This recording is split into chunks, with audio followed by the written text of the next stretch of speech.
रामविलास पासवान जी इन चुनावों में नहीं रहेंगे, ऐसा किसी ने सोचा नहीं था। लेकिन शायद उसका सबसे बड़ा दर्द एक बेटा ही महसूस कर सकता है, जिसे एक दोहरा दायित्व इस समय निभाना पड़ रहा है। आज की पूजा बहुत महत्वपूर्ण होती है कर्मकांड के हिसाब से, संस्कारों के हिसाब से, लेकिन आपका दिमाग दो जगह बंटा रहेगा। एक जो उनका लक्ष्य था और एक जो उनकी मुक्ति। उनका लक्ष्य भी था और उनका आखिरी सपना, अंतिम इच्छा। मुझे याद है कि पापा से जब तक मेरी बात होती थी, till the time he was not ventilated and he was talking and he was speaking, तो हम लोग घंटों घंटों बैठ के हम लोग यही सारी बातें करते थे। मुझे याद है कि जिस दिन मैंने फैसला लिया था, क्योंकि उससे एक दिन पहले ही पापा ने मुझे कहा था कि तुम डर क्यों रहे हो अकेले जाने से। 2005 में देखो, मुझे कोई डर नहीं था, मैंने अकेले निर्णय लिया और मैं गया। और तुम तो अभी जवान हो, तुम क्यों डर रहे हो, क्यों बार बार बैठकें कर रहे हो, ये कर रहे हो। क्योंकि हम लोग संसदीय बोर्ड और ये सब बैठकें, राउंड्स ऑफ मीटिंग हम लोग की हुई थी, तो पापा यही कहते थे कि अकेले निकलो और अकेले चलने से कभी डरो नहीं। अगर तुम्हारी राह सही है, तुम्हें अगर विश्वास है उस पर, कल को ये नहीं होना चाहिए कि किसी निर्णय को लेकर तुम पछताओ कि तुमने उस वक्त वो वक्त था और तुमने वो निर्णय नहीं लिया। अगर तुम्हें लगता है कि तुम्हें लेना चाहिए तो तुम्हें जरूर ये फैसला लेना चाहिए। और मुझे याद है कि उसके एक दिन दो दिन के बाद ही पापा वॉज वेंटिलेटेड, एंड वही समय था जब मुझे फैसला लेना था। और उस दिन पापा से बात नहीं हो पा रही थी, और उस दिन समझ में नहीं आया मुझे कि मैं कहाँ जाऊँ, किससे बात करूँ। पापा ही बोल रहे थे इस फैसले को लेने के लिए, आज जब लिया तो उनको मैं बताऊँ कैसे। तो मेरी मॉम ने बोला कि नहीं जाओ, पापा के पास जाओ, बेहोश हैं पर सुनेंगे समझेंगे सारी बातें, he will give you some sign. तो उस रात मुझे याद है कि लंबे समय तक, घंटों तक पापा का हाथ यूं हाथ में पकड़ के उनके बेड के पास मैं बैठा रहा और उनको सारी बातें मैंने बताई कि क्या कर रहा हूँ, कैसे कर रहा हूँ। एंड आई नो कि वो मेरे साथ हैं, खुश होंगे, उनको इस बात का गर्व जरूर होगा कि उनके बेटे में इतनी हिम्मत है उन्हीं की तरह कि 2005 में जैसे उन्होंने फैसला लिया, मैंने भी वही फैसला लिया। और बस उम्मीद करता हूँ उनके आशीर्वाद से मेरा फैसला सही भी रहेगा। आपने कहा कि ऐसे समय पर जब उन्हें साथ रहना चाहिए था, वो अकेलेपन का डर आपको इस समय लग रहा है? क्योंकि न सिर्फ पिता गए, बल्कि बहुत टफ आपने डिसीजन लिया कि गठबंधन के बिना जाऊंगा। डर नहीं है, ईमानदारी से बोलूंगा, डर 1% का नहीं है। उनकी कमी बहुत खलती है। मैं अभी भी कभी भी अगर अकेला महसूस करता हूँ तो पापा की तस्वीर के पास जाके बैठता हूँ, उनको सारी बातें बताता हूँ, रोज करता हूँ, रात में बैठ के घंटों उनकी बातें करता हूँ। तो अकेलेपन का डर नहीं है, मुझे पता है कि वो हमेशा मेरे साथ हैं। उनकी कमी जरूर महसूस होती है बहुत। पार्टियां नहीं है, आपको इस समय एक दोहरा जीवन जीना है कि अपना पर्सनल लॉस भी है, लेकिन पार्टी को भी देखना है, क्योंकि चुनाव का समय है, बहुत सारे कार्यकर्ता, उम्मीदवार सब आपकी तरफ देख रहे हैं। ऐसे में वो अकेलापन जो जिस पार्टी के लिए आप कहते हैं कि आप खड़े हैं, भले ही गठबंधन में नहीं, वो आपको वोट काटने वाला कह देती।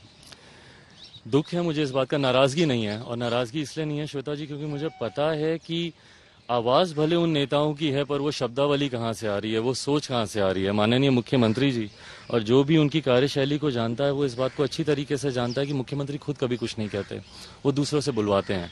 उस दिन प्रेस कॉन्फ्रेंस में भी आपने देखा होगा, जब सुशील मोदी जी के साथ वो बैठे थे, तो मुख्यमंत्री जी सुशील मोदी जी को कह रहे थे थोड़ा और क्लियर करके बोलिए, थोड़ा और क्लियर कीजिए इसको।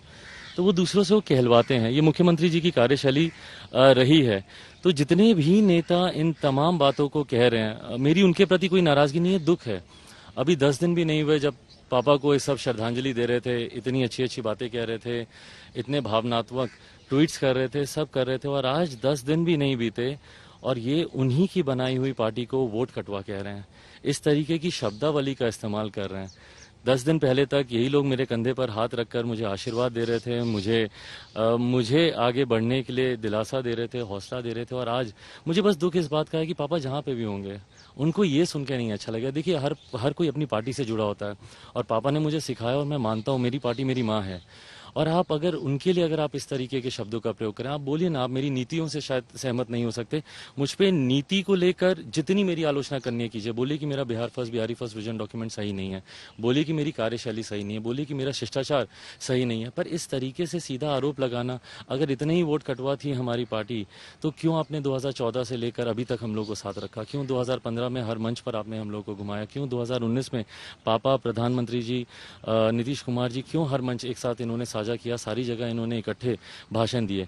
आज जब मैंने आपके भी नहीं, मैं तो भारतीय जनता पार्टी का, और देखिए मैं ईमानदारी से बोलता हूँ, लोग मुझे बोलते हैं कि शायद मैं मैं उस शब्द का इस्तेमाल नहीं करूंगा, बट लोग बोलते हैं कि मैं किसी को मक्खन लगाने की परिकाष्ठा मैं पार कर रहा हूं जब मैं प्रधानमंत्री जी के लिए मैं बोलता हूं कि मैं उनका हनुमान हूं या मेरे दिल में वो बसते हैं।